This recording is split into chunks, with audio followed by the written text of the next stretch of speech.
tahun 2022, tim arkeolog yang dipimpin oleh Profesor Francesca Stassola dari Universitas Sapienza, Roma, ditugaskan untuk memperkuat struktur bawah tanah gereja Makam Kudus, gereja paling suci dalam kekristenan yang berdiri di atas lokasi yang selama berabad-abad diyakini sebagai kubur Yesus. Saat mereka mulai menyelidiki lapisan demi lapisan di bawah lantai gereja, para peneliti tidak menyangka akan menemukan apapun yang luar biasa. Fokus mereka hanyalah memperbaiki dan menjaga kestabilan struktur kuno yang mulai retak dimakan waktu. Tapi semakin dalam mereka menggali, semakin jelas bahwa mereka sedang membuka lebih dari sekedar fondasi batu. Mereka menemukan rongga-rongga aneh, pola-pola tanah yang tidak biasa, dan tidak lama kemudian, sisa-sisa dari suatu bentuk kehidupan yang tertanam jauh di bawah tanah. Yang mereka temukan bukan sekedar artefak, melainkan bukti hidup dari masa kuno yang telah terlupakan. Dan disitulah sejarah mulai berbicara kembali. Di bawah lapisan batu kuno dan debu waktu, tersembunyi sesuatu yang tak pernah diduga siapapun. Bukan reruntuhan kuil, bukan prasasti, tetapi sebuah taman. Taman berusia lebih dari 2000 tahun, sebuah lahan yang seolah dibekukan oleh waktu. Di dalamnya, para arkeolog menemukan sisa-sisa tanaman, pohon zaitun, pohon anggur, benih-benih purba, dan jejak serbuk sari yang luar biasa terawat. Bahkan tanahnya setelah diuji mengandung biji zaitun dan anggur dari era Romawi awal.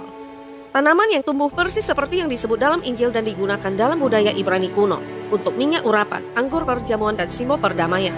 Namun ini bukan taman liar, jalur tanamnya teratur, ada batas batu di sekeliling area, tanahnya jelas pernah digarap. Seseorang atau sekelompok orang merawat taman ini dengan sengaja.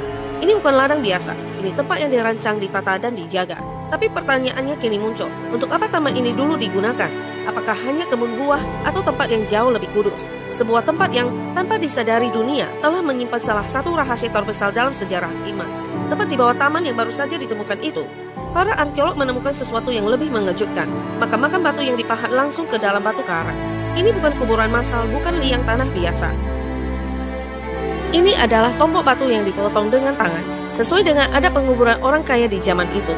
Selapis demi lapis bukti yang terungkap dari bawah tanah gereja Makam Kudus semakin menguatkan kebenaran yang selama ini tertulis dalam Injil.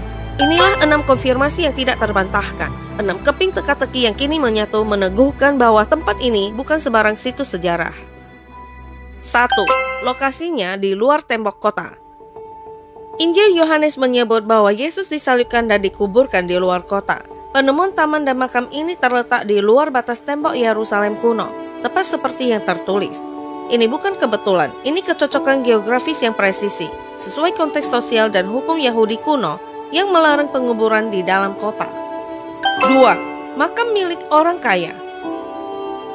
Makam yang ditemukan bukan sembarangan, mereka baru, utuh, dan dipahat dengan rapi. Gaya penguburan elit.